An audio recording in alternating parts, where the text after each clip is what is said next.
We get questions about irrigator issues in the field and online. This is a quick tip about a common question. Another question I get is, where do I find the fuses on these pneumatic panels? Well, let me show you.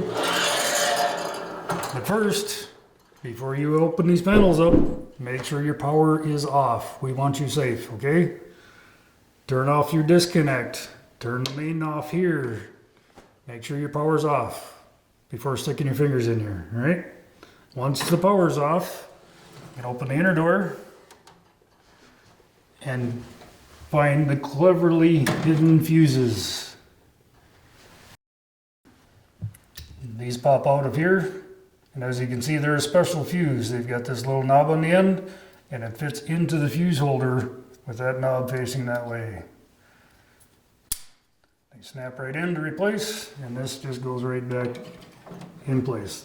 There are 3 fuses, one for each phase of your incoming power.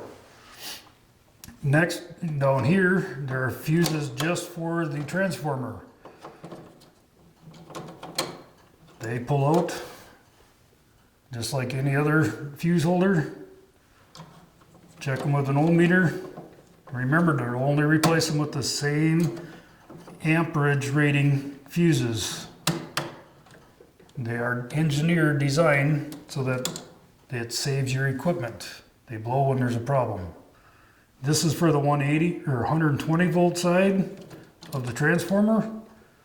This one's for the 24 volt side of the transformer.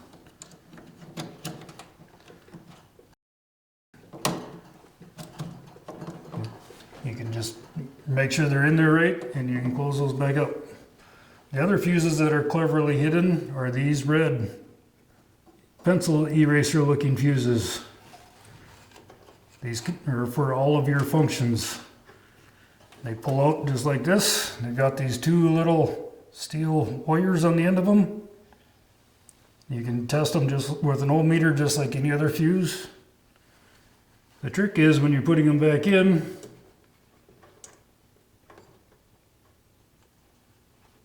is it may look like it's right, but you want to give it a little twist. And you see how it turns around? It's not in right. Try again. Get both of those legs in, and it should slip in real nice and smooth. Give it a little twist test both ways. Stays in there. Starting your troubleshooting with the fuses can be a good way of determining what is actually wrong with your pivot. But also remember, you need to, there's a reason why your fuse is blue, so you need to go out on the pivot and find out what the cause of the fuse blowing is. It may be just a simple matter of replacing a fuse.